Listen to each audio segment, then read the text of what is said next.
Nós vamos começar uma nova série de mensagens aqui na igreja. E você que está fazendo a leitura bíblica anual conosco, preste bastante atenção. No dia 10 de julho, nós vamos realizar o ingresso da entrada da carta aos Romanos. As mesas, elas vão dar uma pausa no mês de julho, porque mês de julho é férias, então a gente pausa as mesas. Mas no mês de julho, que é o mês que nós inauguramos agora, eu vou ministrar a carta aos Romanos inteira aqui na Bíblia, graças a Deus, aqui na igreja, né? Ministrar a carta aos Romanos inteira aqui na igreja. Então, o que eu quero que você faça? Que você se esforce para estar presente, né? E nós vamos deixar todas essas mensagens numa playlist lá no YouTube, que você vai poder acompanhar todas elas. Hoje é a primeira mensagem, domingo na Santa Ceia vai ser a segunda mensagem, quarta que vem vai ser a terceira mensagem, e nós vamos cobrir a carta aos Romanos inteira. É óbvio que eu não vou conseguir fazer isso capítulo por capítulo, nem versículo por versículo. Mas quando você for fazer a sua leitura da carta aos Romanos, você vai conseguir entender bem o que está lá na sua leitura, tá bom? Então, Romanos capítulo 3, versículo 23, eu quero ler com você. É um versículo curto, mas ele sintetiza o que eu quero trazer na mensagem de hoje, que nós vamos olhar para o capítulo 1, 2 e 3 da carta aos Romanos. Romanos 3 e 23 diz assim: pois todos pecaram e carecem da glória de Deus. Repita comigo assim: pois todos pecaram e carecem da glória de Deus. Põe a mão no seu coração. Senhor, muito obrigado pela noite que temos aqui tão preciosa, para poder olhar para a Tua Palavra, aprender a respeito do Evangelho e crescer na compreensão que nós temos da Escritura, porque foi o Senhor mesmo que disse que são as Escrituras que testificam de Ti, são as Escrituras que apontam para Ti.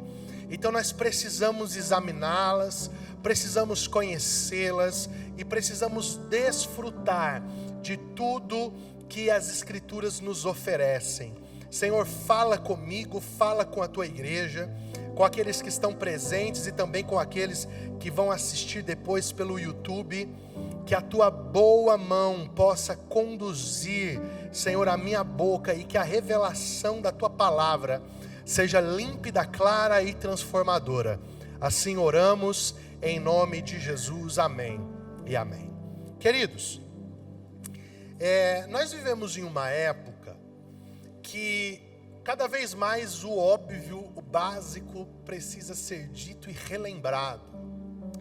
Então, eu quero começar essa nova série de mensagens fazendo uma explicação que deveria ser básica para todos nós.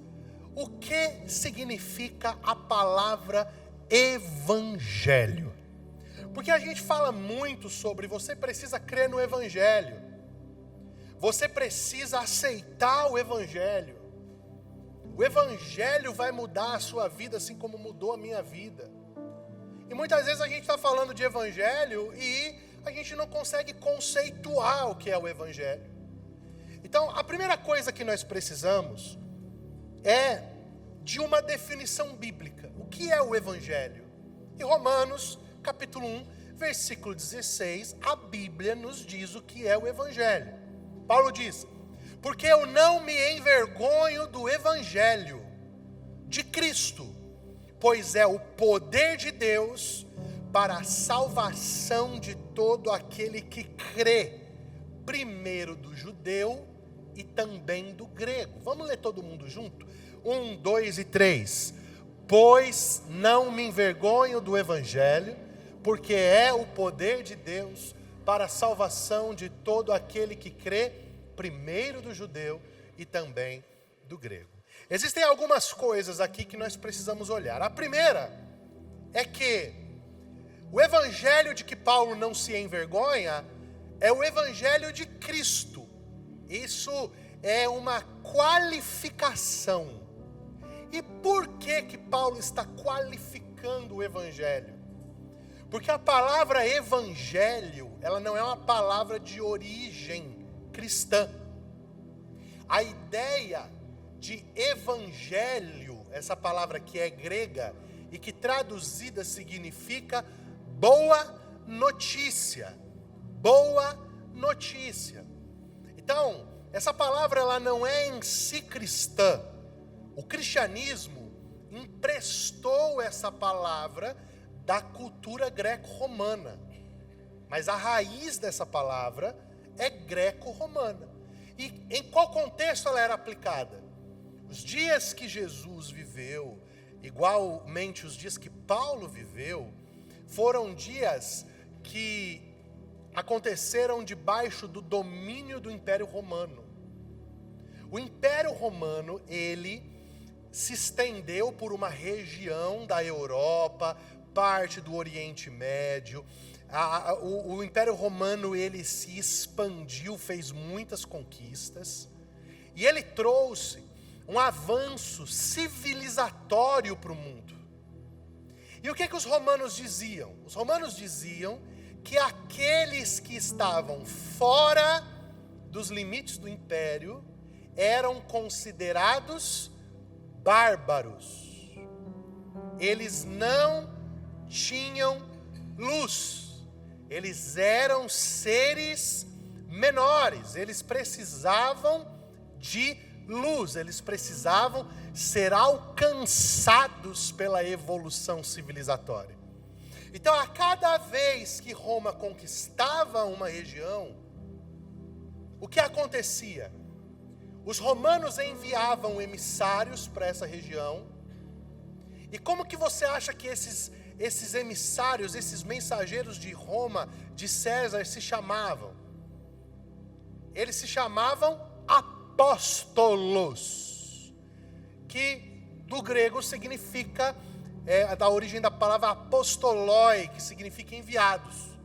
Então, esses apóstolos de Roma, eles eram enviados com um objetivo. Eles chegavam lá nas regiões conquistadas. Lembra que esses conquistados eram bárbaros, eles não tinham luz, eles não tinham nenhum tipo de modos na percepção do Império Romano. Os romanos entendiam que a sua cultura era superior. Então eles chegavam lá e o que eles faziam? Eles davam uma boa notícia para aqueles bárbaros. Eles diziam assim, gente, alegrem-se, porque agora vocês não são mais bárbaros. Agora vocês foram alcançados pela luz de Roma. Agora vocês são cidadãos que podem ser civilizados. E essa era a boa notícia. Eles haviam saído das trevas e agora estavam na luz. Como que esses apóstolos faziam? Eles saíam chamando as pessoas de dentro de casa para a rua. Venham para a rua. E o pessoal vinha para fora, chamados para fora. E aí ali eles faziam uma assembleia no meio da rua, uma reunião. Sabe como era o nome disso? Eclesia. A palavra grega para igreja. E ali eles anunciavam a boa notícia de Roma. Quando Jesus, em Mateus capítulo 16, faz o anúncio da igreja dele, ele diz assim: eu edificarei a minha igreja, a minha assembleia, e as portas do inferno não prevalecerão contra ela. E aqueles 12 que estão com ele, serão transformados em apóstolos. Eles serão enviados, não para pregar a cultura de Roma, nem a boa notícia de César, mas para anunciar a cultura do reino dos céus e a boa notícia da salvação. Jesus, ele está usando todo o aparato cultural dos seus dias para transferir a pregação dele. Compreende o que eu estou dizendo para você? Então é por isso que Paulo está qualificando o evangelho, porque Paulo está escrevendo para romanos. Se ele usa a palavra evangelho solta, eles vão entender que aquilo estava se falando de César. Então ele olha para os romanos e diz: eu não me envergonho do evangelho de Cristo. Existe uma boa notícia para vocês, romanos. Cristo morreu para salvar vocês. E é o que ele diz logo em seguida: eu não me envergonho do evangelho. Por quê? Porque ele é o poder de Deus para a salvação. Fale assim comigo: poder para salvação. Eu quero fazer só um recorte aqui. Poder de Deus na igreja não é entretenimento. Ok? Poder de Deus na igreja não é para dar pedigree para pregador, para pregadora, para dizer assim: ó, eu sou mais de Deus do que você, eu sou mais santo do que você, Deus está comigo, não está com você, ou Deus está na minha igreja, não está na sua. Poder de Deus, sinais, curas, maravilhas, a ação poderosa do Espírito Santo, sabe, o convencimento do coração das pessoas, não tem a ver comigo, não tem a ver com você, não pode ter a ver com o seu ego. Tudo isso tem a ver com uma coisa apenas: a glória de Deus e a salvação do perdido. Aquela alma precisa de redenção, ela precisa ser alcançada por Jesus, ela não pode ir para o inferno. Então o evangelho, ele é o poder de Deus para quê? Para a salvação de todo aquele que crê. O evangelho, ele é poderoso. O evangelho, ele é revolucionário. O evangelho é transformador. O evangelho tem capacidade de virar a sua vida em 180 graus. Porém, tem uma condicional: você precisa crer no evangelho. Fala comigo: eu preciso crer no evangelho. Ah, então não é só ir numa igreja. Ah, então não é só cantar em um grupo. Ah, então não é só assistir uma live da influencer do momento. Ah, então não é só fazer um curso. Não. O evangelho só vai manifestar o poder de Deus na sua vida quando você crer no evangelho. Crer no evangelho. E aqui a gente tem o grande problema e a tarefa que a gente precisa resolver hoje.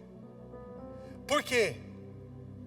Porque como eu posso crer em algo que é tão poderoso, que é transformador, que é a maior de todas as mensagens que já foram pregadas na história da humanidade, se o evangelho não é exposto para mim?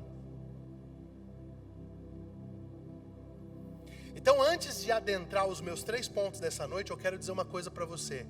Tem muita gente crendo apenas numa transição comportamental. Tem muita gente entrando em igrejas e crendo apenas em uma melhoria da sua vida, em uma mensagem motivacional que pode melhorar a sua semana, pode te dar um up para você acordar na segunda-feira mais feliz e conquistar um pouco mais. Tem muita gente crendo somente nas manifestações tangíveis de Deus. Eu tenho orado para Deus dar muito amor nas minhas palavras, porque eu preciso pregar aqui como um pastor, né? Então eu preciso orar para que Jesus me dê muita condição de ensinar você com amor. Mas deixa eu te falar uma coisa. Você sabia que no Antigo Testamento Deus ficou em silêncio por 400 anos? Tem gente hoje em dia que, se Deus ficar em silêncio, sem usar um profeta, sem dar por um mês, já desvia. Entendeu? Imagina 400 anos de silêncio.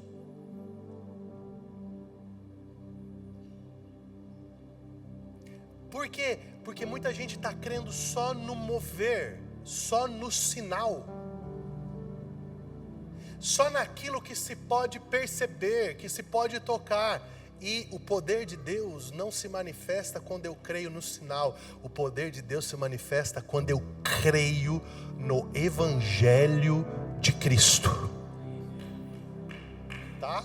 Pode aplaudir aí, porque o negócio vai começar a ficar pequeno daqui para frente. Eu acho que você não vai mais conseguir aplaudir. Então vamos lá, pessoal.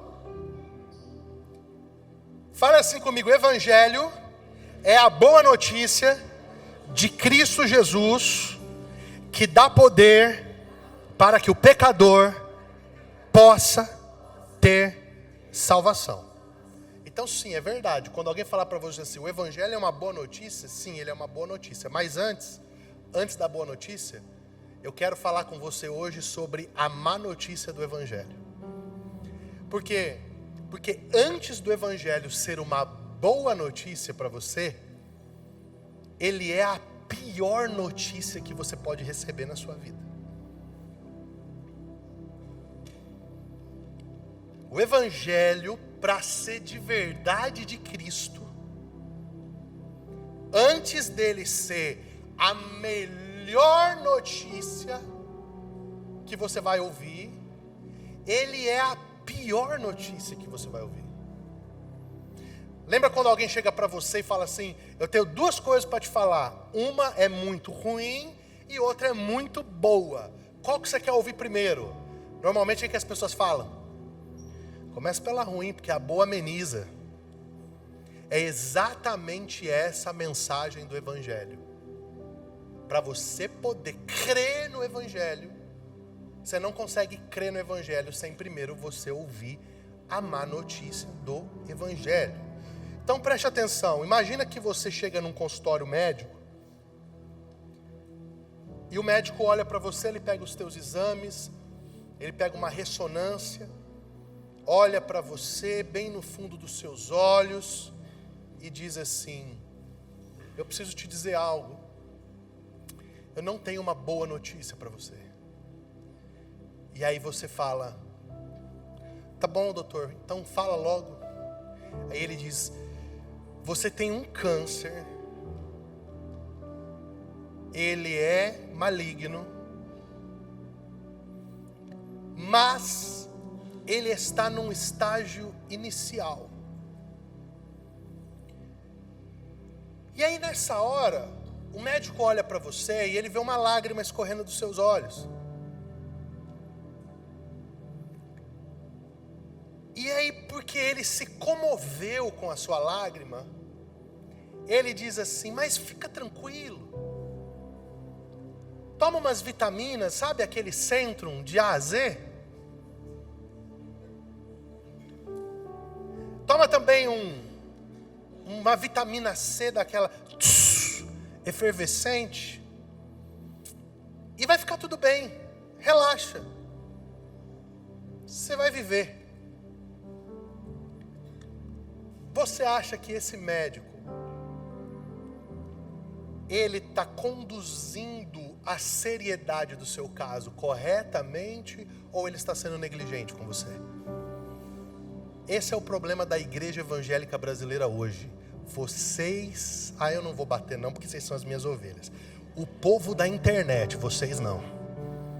O povo da internet ama esse médico que dá a vitamina C, Centrum, e te dá o negocinho de A a Z. Quando você está com câncer brabo, e tu vai morrer disso.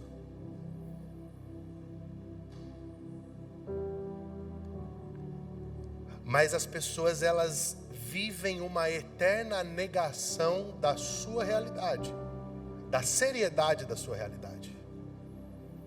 E aí elas elegem, como o próprio Paulo disse, que aconteceria nos últimos dias, mestres que as ensine de acordo com as suas próprias concupiscências, com as suas próprias paixões. Elas têm comichãozinho no ouvido, elas não querem ouvir o Evangelho, e porque elas não ouvem o Evangelho, elas não experimentam a transformação que Jesus tem para entregar. Porque transformação verdadeira e genuína só o Evangelho pode causar. Só o Evangelho. Então, qual é a forma que o apóstolo Paulo usa na carta aos Romanos? Antes dele mostrar a obra da cruz, mostrar o que Jesus fez por nós, antes dele mostrar aquilo grandioso, tão extraordinariamente valioso que é o sangue de Cristo derramado na cruz do Calvário, e toda a linda teologia que Paulo constrói a respeito da salvação, primeiro Paulo gasta o capítulo 1 e o capítulo 2 e parte do capítulo 3, mostrando para os romanos a seriedade desse câncer chamado pecado que está consumindo o ser humano. Para quê? Para que nós possamos ter consciência de que o Evangelho não começa com o céu que Cristo ganhou para nós, mas com o abismo que nós estamos. O Evangelho, ele não começa com a cura, ele começa com a nossa doença. Ele não começa com a salvação, ele começa nos mostrando do que precisamos ser salvos. Porque você diz assim, quem quer salvação? A pessoa ela fica, irmãos, o pecador exposto ao Evangelho, ele só tem duas atitudes: ou ele levanta e sai, vai embora, odiando o pregador, ou ele se joga aqui na frente arrependido, com lágrimas nos olhos, buscando salvação. Não tem meio termo. Não tem, por quê? Porque a gente está ouvindo o Evangelho de uma maneira muito passiva. É como se Cristo fosse uma escolha que a gente pode fazer, assim como a gente escolhe comer um pacote de bolacha ou não. Ah, eu não vou comer porque engorda, ah, eu vou comer porque eu não estou nem aí, sabe? A gente está colocando Cristo e o Evangelho numa categoria de se você vai usar um moletom ou uma calça jeans, e não é isso.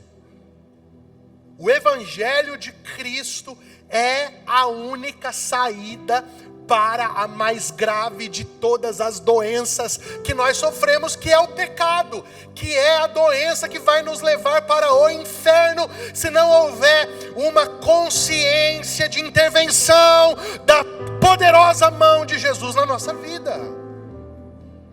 E é por isso que lá em Coríntios, Paulo diz que o Evangelho, ele é escândalo para os judeus e loucura para os gregos. Por quê? Porque não espere que alguém vai olhar para você e vai dizer assim: ai, cara, que maravilha que você pregou o Evangelho para mim. Só se ele estiver debaixo de uma poderosa ação do Espírito Santo. Então, o que nós precisamos?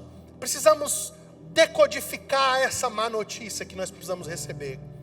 Quais são os desdobramentos dela? Primeiro, a primeira má notícia é a que nós lemos em Romanos 3:23. Todos pecaram, e todos inclui a mim e a você. Todos pecaram, ou seja, nós estamos, preste atenção, em uma condição de pecado desde que nós nascemos. O pecado precisa ser compreendido teologicamente, por quê? Porque na cabeça comum, o pecado está associado, antes de qualquer coisa, a ações, a transgressões, e eu gosto de separar a palavra pecado de transgressão. O pecado é uma condição de uma soberba tal que eu desconsidero Deus na minha vida. É o pecado original de Adão e Eva. estou rebelado contra o governo de Deus sobre a minha vida. E porque eu estou nessa condição, eu transgrido a lei de Deus. Então, as transgressões, adultério, mentira, imoralidade, idolatria, feitiçaria, corrupção, as transgressões, elas são consequências práticas de uma condição de pecado, não alcançada pela graça e pelo Evangelho. Então, qual é o efeito natural do homem ou da mulher que está morto, morta, como diz Paulo, em seus delitos e pecados? Ele transgride porque ele não reconhece a lei de Deus, ele não teme a Deus, ele não se submete a Deus, ele é senhor de si mesmo, ele se governa, ele faz o que lhe apraz, aquilo que dá na sua telha. Ele não tem ninguém governando sobre as suas vontades e muito menos sobre o seu padrão ético e moral. Então, deu na telha que eu vou trair a esposa, o cara vai lá e trai. Deu na telha que eu vou fumar droga, o cara vai lá e fuma. Deu na telha que hoje eu vou fazer um assalto, o cara vai lá e assalta. Por quê? Porque ele não tem limites, ele não tem alguém que ele olhe para cima e diga: os olhos desse ser santo, justo, glorioso, poderoso e verdadeiro estão me olhando. Ele não teme a Deus, então ele está morto. E agora eu vou te provocar. Aí, o que acontece? As ciências humanas, elas tentam dar resposta para isso aqui, e é natural. O Evangelho, ele é uma outra lente, ele é superior a isso. E aí esse homem morto, ele começa a fazer a sociedade virar um caos. Não é isso? Ele não ama pai e mãe, e aí o pai e mãe não amam o filho. Aí começam as rupturas familiares, aí começam as crises entre irmãos, começam as insurreições da lei civil, começam as crises jurídicas, aí começa a corrupção política, aí o cara sabe, todo aquele emaranhado vai sendo comprometido. E a sociedade está tentando dar resposta. Aí aqui vem a polícia, aqui vem o judiciário, aqui vem a psicanálise, aqui vem o coach, aqui vem todo mundo tentando ressuscitar, tentando transformar esse cara na sua melhor versão. Só que qual que é o problema? Se eu uso a lente, eu falo isso com muito amor, tem gente que acha que eu falo isso desqualificando as profissões, é claro que não. O pastor sou eu, não é você que é psicólogo, você que é isso, eu que sou o pastor. Eu tenho que pregar o Evangelho. Só que quando eu olho para isso daqui, não adianta eu tentar melhorar alguém que está morto. Você sabe o que é melhorar um morto? Maquiagem de defunto. O defunto sofreu, tomou um tiro na cara, e leva ele lá na funerária, passa uma base, não sei o que, ajeita, aí chega na hora de enterrar, o povo vai em volta lá e fala: nossa, você viu? Olha só, nem parece que levou um tiro. Claro, tanto de base que está colocado lá, mas ele continua morto. O Evangelho não é tentar melhorar a aparência de um morto. O Evangelho é olhar para o morto e dizer: eu sou a ressurreição e a vida. E aí ele se levanta da condição de morte. Ele não é mais um pecador tentando ser santo.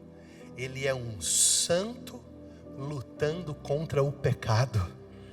São coisas distintas. E não são só os cientistas humanos que tentam fazer esse trabalho. Às vezes nós, pastores, estamos tentando fazer esse trabalho. Às vezes nós estamos pregando moral cristã para pessoas que não nasceram de novo.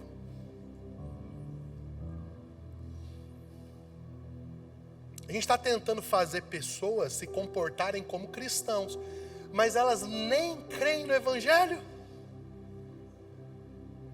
Elas nem creem no Evangelho, elas não creem em Jesus como Senhor das suas vidas. Elas gostam da igreja. Elas gostam do ambiente, elas gostam da música, elas fazem uma postagem legal no Instagram, tique, me marca, pode me marcar, viu? Pode, né? Não, continue. Mas ela não crê no Evangelho. E como que você vai ter um comportamento de alguém que nasceu de novo se a pessoa não crê no Evangelho? Quando eu era seminarista, havia uma moça que era missionária na Índia. O nome dela é Ayla. Eu não sei se ela ainda... Primeiro que hoje em dia ela já não é mais moça, ela já é uma senhora, né? Porque na época que eu era seminarista, ela já era uma senhora de meia idade. Ou seja, eu já sou um senhor de meia idade, ela já deve estar na melhor idade agora. E ela era missionária na Índia. E ela foi falar na capela, e ela foi contar, pastores, como foi o ambiente do chamado missionário dela. E ela disse que ela estava em um culto, e terminou o culto, ela foi orar, e quando ela começou a orar, ela ouviu a voz do Espírito Santo dizendo para ela: Ayla, eu quero que você seja missionária na Índia. E aí ela disse: Deus, eu vou em qualquer lugar, mas a Índia não, Senhor. Lá eles perseguem os cristãos, lá é muito perigoso. E aí ela conta que ela ouve novamente a voz do Espírito Santo dizendo para ela: Ayla, você sabe por que você não vai para a Índia? Por que, Senhor? E o Senhor diz assim para ela: porque eu sou apenas o seu Salvador, eu ainda não sou o seu Senhor. Porque o dia que eu for o seu Senhor, para onde eu te mandar ir, você irá. Ela disse que se quebrantou naquela hora e disse: Senhor, então me envia para a Índia, porque eu não quero que o Senhor seja só o meu Salvador, eu quero que o Senhor seja o Senhor da minha vida. O Evangelho não é só sobre o que Deus vai fazer por mim.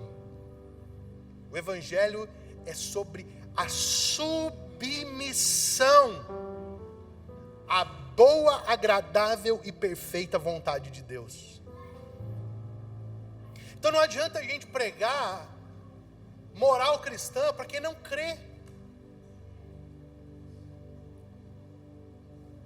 É a mesma coisa de você querer tirar leite de uma pedra. Quem já assistiu aquele filme? O pessoal da década de 90 para frente não conhece isso, mas a gente para trás conhece. Sessão da Tarde, Um Morto Muito Louco. Quem já assistiu esse filme? Falei com o pessoal, essa bancada aqui ninguém assistiu. Dá um Google aí, depois vocês veem. O filme era o seguinte: o cara morreu, e eles vestiam o cara de morto e o morto, e levavam o morto e o morto. Era ou não era? Quem lembra? Rapaz, vocês lembram daquela mulher que levou o pai para sacar não sei o que morto, não sei? Rapaz, ela copiou do filme do Morto Muito Louco.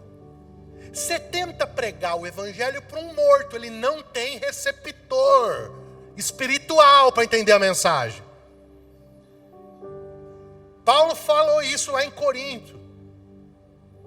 As coisas espirituais, elas são discernidas espiritualmente. Não tem. Você fica tentando falar de coisa espiritual para o cara carnal. Não tem conexão. Não tem receptor no cérebro. Não consegue entender o que você está falando. Por quê? Porque ele não nasceu de novo. Por isso que quando Nicodemos vem conversar com Jesus em João capítulo 3... Rapaz, o Nicodemos, ele vem cheio de coisa, cara. Ele era um dos príncipes dos judeus, ele conhecia da lei, ele estava lá no Sinédrio, ele era o cara. Aí ele começa a falar com Jesus. Jesus, antes de progredir qualquer coisa, olha para ele e diz assim: você precisa nascer de novo. E ele não entendeu. Olhou para Jesus e falou: como que eu posso, sendo velho, voltar para o ventre da minha mãe? Não entendeu o que Jesus estava falando. E aí Jesus olha para ele e fala: eu que pergunto, Nicodemos, como que você, sendo mestre em Israel, não entende essas coisas? Sabe por que Jesus está fazendo essa pergunta? Eu estou divagando do meu sermão. Vou voltar. Você sabe por que Jesus fez isso? Jesus está fazendo Nicodemos pensar naquilo que Deus havia dito através do profeta Jeremias. Eu vou tirar a lei de fora de vocês e vou colocar dentro de vocês. Eu vou pôr o meu espírito em vocês e vocês vão viver. E aí Jesus falou, Nicodemos, cara, o que é nascido da carne é carne, mas o que é nascido do espírito é espírito. O Nicodemos não entendeu nada. Por quê? Porque é um estímulo espiritual dado para uma pessoa carnal. Esquece. Ah, não vai entender. O que você precisa? Você precisa anunciar o evangelho para ela. Pregar para ela aqui, ó. Ei, você está indo a passos largos para o inferno. Você já está debaixo de condenação. E não sou eu que digo, é a Bíblia quem diz. Com amor. Com carinho. Mas antes de expor a boa notícia, você precisa expor a má notícia. A palavra inferno foi arrancada do dicionário dos pregadores dessa era. Louvado seja Deus, porque ela estava presente no dicionário da minha avó e da minha mãe. Não tem como. Então, o evangelho, ele não é apenas sobre o que fazemos de errado, é sobre quem somos sem Deus. Quem somos sem Deus? Depois você vai ler na tua casa. Paulo diz em Romanos capítulo 1, nós somos idólatras, nós somos irreconciliáveis, nós somos fabricantes de ídolos, nós cultuamos a nossa imagem e semelhança, nós somos amantes dos prazeres, nós somos verdadeiros imorais, é isso que nós somos sem Deus. E aí no capítulo 2 os judeus ficam olhando e dizendo, isso é coisa de grego, nós não, aqui nós temos Abraão. E Paulo vai em cima deles e diz assim, se o pecado deles é a idolatria e a imoralidade, o de vocês é a hipocrisia.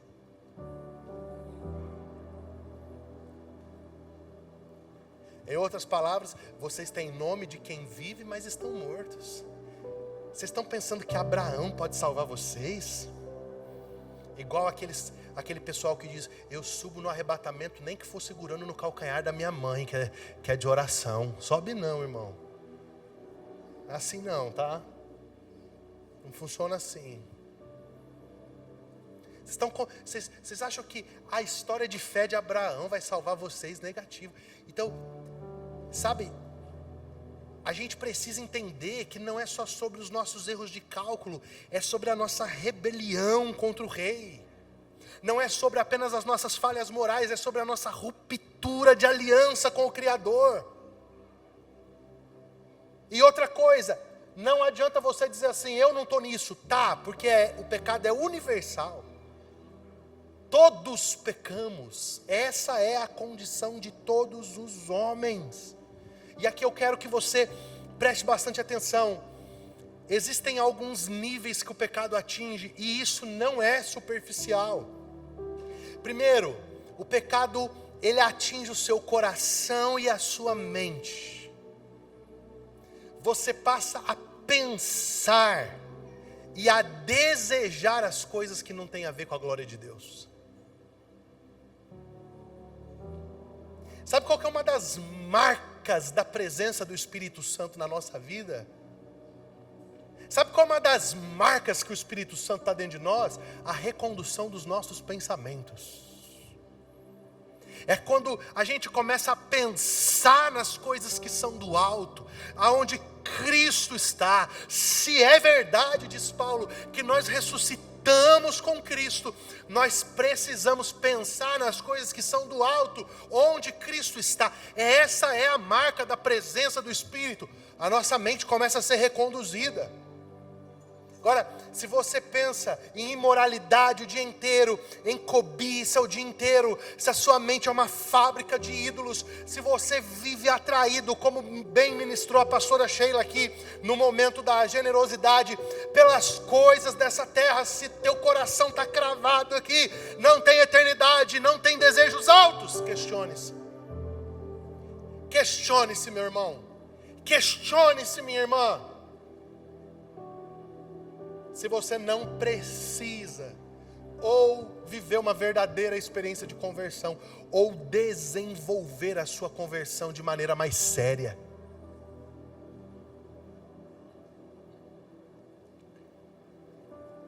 Eu gosto dessa expressão do Timothy Keller, ele diz assim: sabe qual é a má notícia do Evangelho? É que você é muito pior do que você pensa. Irmãos, sabe qual que é a maior oposição da nossa fé radical em Cristo? Eu vou falar aqui para você. Não é o diabo. Não é o diabo. Não é o diabo. Eu vou dizer de novo, não é o diabo. O diabo, ele é o tentador e nós não podemos ignorar os seus ardis. É o que a Bíblia diz. Ele é ardiloso. Ele é estratégico. Mas o grande inimigo da sua fé no Evangelho não é o diabo, é a sua justiça própria. É quando você diz assim: mas eu não sou tão ruim assim. Eu não sou tão ruim assim. Eu nunca xinguei minha mãe. Eu não sou tão ruim assim. Eu pago todos os meus impostos em dia. Eu não sou tão ruim assim, eu nunca traí a minha esposa. Eu estou casado há 50 anos só com a mesma mulher, sem nunca ter tido um caso com ninguém. Eu não sou tão ruim assim, rapaz, eu dou o meu dízimo, eu recebo no dia 2, no dia 30 eu já devolvo o dízimo para não correr o risco de não devolver. Eu não sou tão ruim assim. Realmente, você não é tão ruim quanto você pensa, você é bem pior do que isso. Por quê? Preste atenção. Grave o que eu vou dizer para você.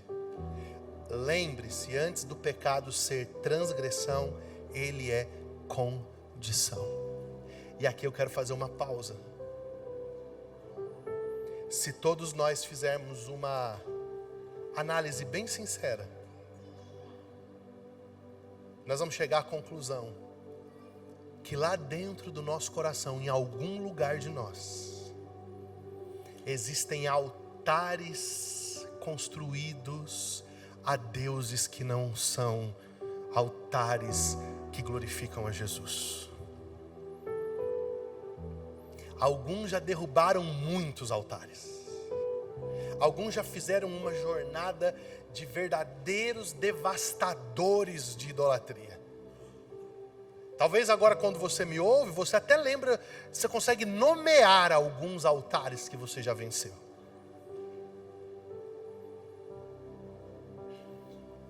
Vou te ajudar. O altar da aceitação. Todo mundo tem que gostar de mim. Ninguém pode me rejeitar. Foi isso que levou Jefté a negociar tudo para conquistar uma vitória, inclusive a vida da própria filha. Tem coisas que você chama de proatividade, de atendimento à vocação. Tem coisas que você chama de integridade, que na verdade é ídolo levantado por causa da sua rejeição. Você está fazendo tudo isso para ser aceito. Você está fazendo tudo isso para ser visto. Espirrou, tem que postar. Orou por alguém, tem que contar o que aconteceu. Às vezes a raiz disso não tem nada a ver com a glória de Deus. É só uma raiz de rejeição que você precisa vencer. É uma idolatria. Às vezes o seu altar é o dinheiro. É não conhecer a medida. Não conhecer até onde pode ir e até onde não deve ir. Às vezes o seu altar é a imoralidade. Você não pratica o ato, mas o seu coração e a sua mente é um bordel. Ali dentro, Romanos capítulo 1, a partir do versículo 16, está estabelecido dentro de você. Imoralidades, orgias. Sabe o que isso faz? Com que nós percamos a glória de Deus e com ela o sentido da vida. Eu estou caminhando para terminar, porque eu não quero te cansar, para você voltar domingo. Mas eu quero dizer algo para você antes de fechar essa primeira mensagem. O pecado causa muitos males para mim e para você, mas tem o master de todos os males. Ele nos tira da presença de Deus. Ele faz com que viver para a glória de Deus não seja mais o sentido da nossa vida. Por isso que quando Paulo está anunciando o Evangelho, ele está dando um destaque. Alô, vocês perderam a glória de Deus. E por isso que a vida de vocês não tem sentido, porque é a presença de Deus que dá valor e propósito para a nossa vida. É a presença de Deus que nos dá sentido de eternidade. É a presença de Deus que faz com que a nossa vida não termine aqui, que faz com que nós olhemos para além do horizonte e lembremos que lá nas moradas eternas, onde Deus, o nosso Pai, nos espera, o dinheiro dessa terra não nos define, os likes da internet não atribuem valor à nossa autoimagem, os nossos amigos não ditam o nosso prazer, o que nos define é a presença do nosso Deus. O pecado rouba o nosso destino. Eu vou repetir isso: o pecado rouba o nosso destino. Sansão foi levantado para ser um libertador, mas o pecado roubou o seu destino. Saul foi ungido para ser rei, mas o pecado roubou o seu destino. Judas era um dos 12, mas o pecado roubou o seu destino. Porque quando nós vivemos buscando as glórias substitutas, nós nunca vamos desfrutar da glória verdadeira. Ei, sabe por quê? Porque a glória verdadeira não está no ganhar, a glória verdadeira está no perder. Quanto mais eu perco por Jesus, mais Jesus ganha em mim e me torna herdeiro das suas grandes promessas.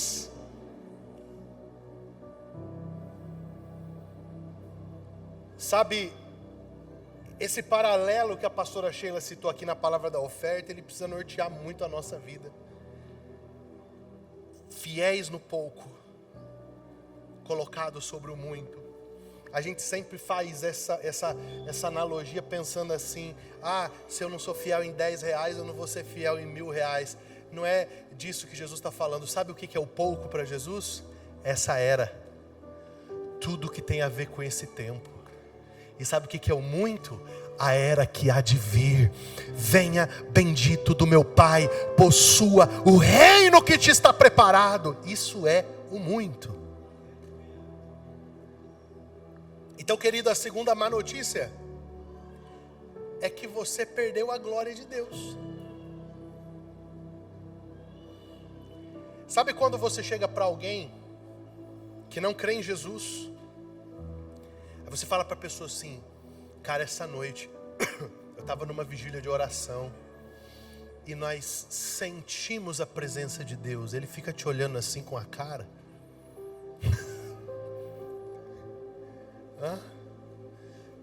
A cara daqueles discípulos lá em Éfeso, quando Paulo chegou e falou assim: vocês receberam o Espírito Santo quando vocês creram? Aí eles falando: a gente nem sabia que tinha Espírito Santo. Por quê? Porque o homem que não creu no Evangelho, ele não tem a glória de Deus. Então ele passa pelo sofrimento sozinho. Ele precisa tomar direções, ele está sozinho. Ele precisa fazer coisas importantes, ele está sozinho. Ele não tem conforto, não tem consolo, não tem rios de águas vivas fluindo do seu ventre, porque ele não tem a glória de Deus.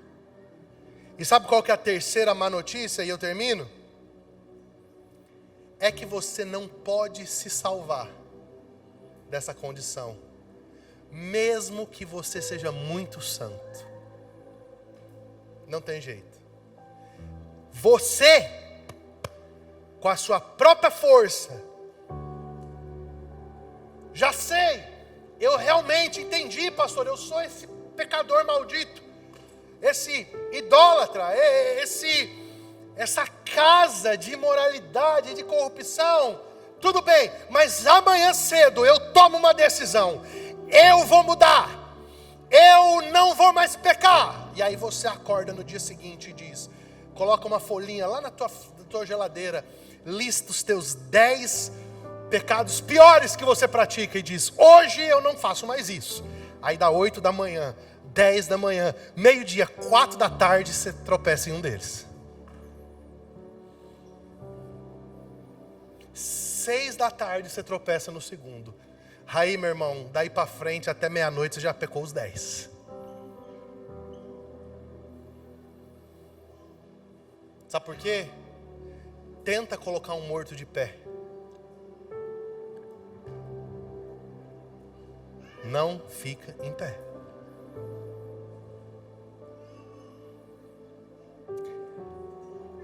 Quando eu era pastor, na primeira igreja que eu pastoreei, uma moça chegou para mim um dia. Eu estava fazendo uma série de Romanos. Aí ela disse assim, pastor, não tem uma cartilhazinha assim, ó, uma coluna, coisas que eu posso fazer, e outra coluna, coisas que eu não posso fazer. Eu falei, tem, tá aqui, ó. Se você ler aqui um negócio chamado lei, você vai ver tudo que você não pode fazer. Qual que é o problema? É que sem o Espírito Santo, você não dá conta de fazer.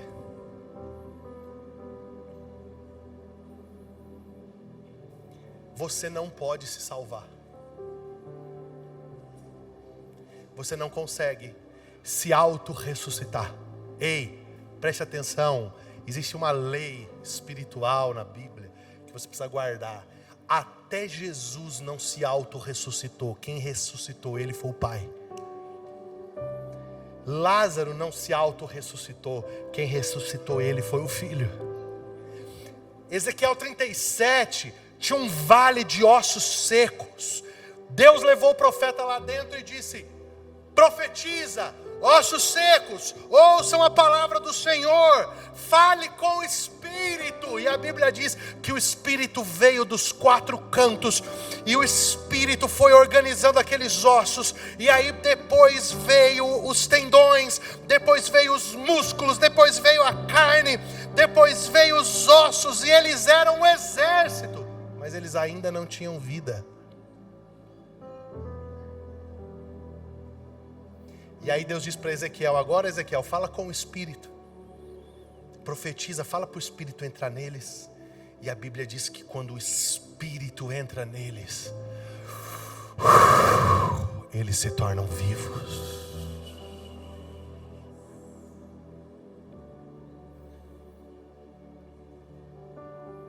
E aí Deus diz, assim eu farei com vocês, ó casa de Israel. Eu colocarei o meu Espírito em vocês e vocês viverão. Sabe do que ele estava dizendo? Não era só da restauração de uma geografia. Ele estava dizendo do derramamento do Espírito Santo. Por isso que o Evangelho é o poder de Deus para a salvação de todo aquele que nele crê. Primeiro de quem? Primeiro do judeu, depois dos gentios. Quando o Espírito Santo desceu em Atos 2, desceu sobre quem primeiro? Judeus. Só em Atos 10, ele desceu sobre os gentios. Não tem como ter vida eterna sem o poderoso Espírito Santo. E como que eu faço para ter o Espírito Santo? Você precisa crer na boa notícia do Evangelho. E sabe quando que eu vou te contar a boa notícia? Domingo de manhã na Santa Ceia. Fique em pé comigo em nome de Jesus, que eu vou orar por você.